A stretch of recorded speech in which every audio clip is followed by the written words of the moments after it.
sosial, bidang ekonomi, bidang politik, bidang budaya, dan lain sebagainya. Dan juga di bidang pendidikan, entah itu pendidikan umum ataupun pendidikan khusus.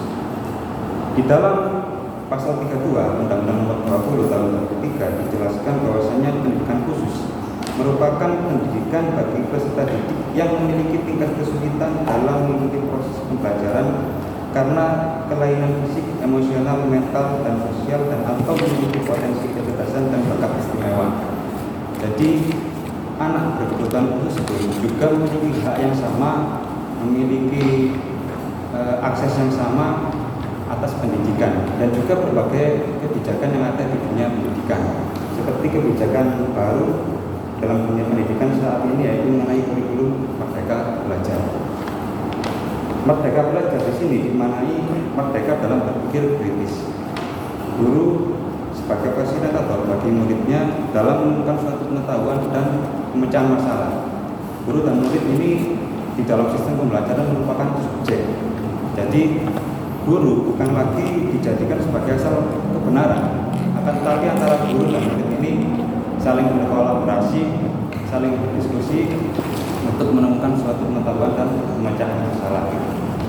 Dan juga status siswa pada bukan hanya untuk menerima suatu kebenaran, akan tetapi menggali kebenaran dalam berpikir kritis. Dan juga ada beberapa kebijakan baru dalam kurikulum Merdeka Belajar. Yang pertama, ujian sekolah berbasis nasional diganti dengan asesmen. Jadi sudah tidak ada lagi USBN. Kemudian yang kedua, UN digantikan dengan asesmen kompetensi minimum dan survei karakter, serta format RPP atau rencana pelaksanaan pembelajaran dirampingkan. Dan yang keempat, untuk zonasi lebih fleksibel.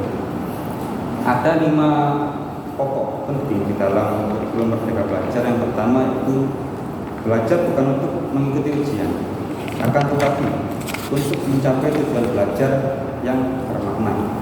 Yang kedua, kegiatan belajar mengajar tidak dikendalikan oleh guru, melainkan adanya kesepakatan antara guru dan siswa. Dan yang ketiga, proses belajar tidak diseragamkan, akan tetapi dibedakan berdasarkan minat dan kemampuan yang dimiliki oleh peserta didik. Yang keempat, peserta didik tidak hanya menghafal rumus-rumus dan teori, melainkan kemampuan untuk memecahkan masalah. Dan yang kelima, yang terakhir, belajar tidak hanya dilihat dari nilai yang tertuang, akan tetapi dalam dilihat dari hasil karya dan kreativitas peserta didik. Setelah saya melakukan wawancara dengan langkah kurikulum di sana, memang sudah mulai menerapkan kurikulum Merdeka Belajar pada siswanya, yaitu dimulai dari kelas 10 tahun ajaran 2022-2023 sudah mulai mempraktikkan beberapa keterampilan. Tapi saat ke sana peneliti tidak menemukan atau belum menemukan untuk diskusi tentang masalah dan lain-lain. Kemudian wawancara yang kedua dengan guru PAI, yaitu Ibu Dr. Bagia, bahwasanya beliau sudah mulai untuk menerapkan kurikulum Merdeka Belajar ini pada siswanya di kelas 10. Dan perlu diketahui bahwasanya di sana terdapat 5 kelas. Yang pertama yaitu kelas tunanetra, kelas tunarungu, tunadaksa, dan yang keempat tunagrahita ringan, yang kelima tunagrahita sedang. Nah, apabila kita melihat isi dari kurikulum Merdeka ini, jika diterapkan di sekolah yang dalam tanda petik memiliki kekurangan, itu seakan-akan tidak bisa terrealisasikan. Maka dari itu, tetapi di sana nyatanya sudah mulai diterapkan. Maka dari itu peneliti memilih judul ini karena dari sesuatu yang kelihatannya bertentangan itu menjadi suatu ketertarikan.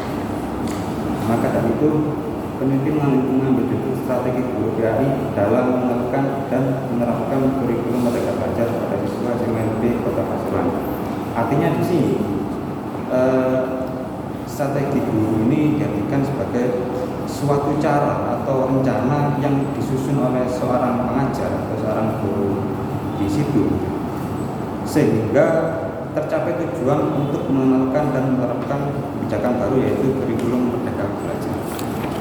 Untuk rumusan masalah yang saya ambil, yang pertama mengenai bagaimana strategi guru di sana, yaitu guru PAI dalam menerapkan kurikulum Merdeka. Yang kedua mengenai bagaimana cara menerapkan kurikulum Merdeka Belajar. Yang ketiga rumusan masalahnya yaitu apa saja faktor yang menjadi pendukung serta penghambat beliau dalam menerapkan dan menerapkan kurikulum Merdeka Belajar kepada siswa SMP Kota Pasuruan. Untuk metode penelitian, pendekatan yang digunakan di sini yaitu pendekatan kualitatif deskriptif. Jadi secara lugas, cara mengembangkan konsep penelitian dan mengumpulkan fakta namun tidak menguji hipotesis, hanya mengambil fakta di lapangan. Kemudian untuk jenis penelitian yaitu studi kasus, karena di sana adanya kasus seperti itu, adanya kekurangan tersebut, apakah memang bisa diterapkan kurikulum Merdeka Belajar di sana. Kemudian untuk penentuan informasi, peneliti menggunakan purposive sampling atau teknik sampling non random, di mana pengambilan sampel ini berdasarkan atas suatu pertimbangan yang berfokus pada tujuan tertentu, yaitu tujuan untuk menggali informasi mengenai bagaimana strategi guru di sana dalam menerapkan kurikulum Merdeka Belajar.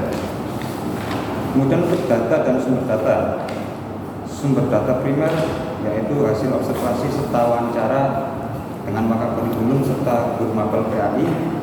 Yang kedua untuk sumber data sekunder mengambil dari buku, jurnal dan lainnya sebagai penunjang data. Untuk teknik pengumpulan data, yang pertama melakukan observasi. Di sini saya akan memiliki rencana observasi dilakukan ketika guru itu sedang mengajar, bagaimana tekniknya dalam menerapkan kurikulum Merdeka ini di beberapa kelas yang sudah saya sebutkan tadi. Kan karena strategi yang diterapkan di masing-masing kelas itu berbeda dalam penyampaian kebijakan kurikulum Merdeka ini. Kemudian yang kedua wawancara saya lakukan pada yang pertama wakil kurikulumnya, yang kedua guru mapel PAI SMP Kota Pasuruan. Yang ketiga itu dokumentasi. Untuk teknik analisis data, yang pertama reduksi data atau proses memilah, memfokuskan serta menyederhanakan data kasar dari lapangan, kemudian dilanjutkan dengan penyajian data atau merangkai data dengan pemudah dalam kesimpulan, serta yang terakhir yaitu penarikan kesimpulan dan verifikasi. Untuk pengecekan keabsahan data, peneliti yang pertama melakukan perpanjangan pengamatan. Ini dilakukan peneliti dengan melakukan kembali lagi ke lapangan, melakukan observasi dan melakukan wawancara baru dengan sumber data yang digunakan sebelumnya atau informan baru. Kemudian meningkatkan keturunan. Di sini peneliti melakukan pengamatan yang lebih menyeluruh dan berkelanjutan serta lebih detail. Untuk yang ketiga yaitu triangulasi. Yang pertama triangulasi sumber. Untuk triangulasi sumber ini peneliti melakukan kepada wakil kurikulum dan guru mata pelajaran PAI. Untuk triangulasi metode menggunakan wawancara, observasi dan dokumentasi, serta untuk triangulasi waktu peneliti menggunakan waktu yang tepat dalam melakukan observasi ataupun juga wawancara.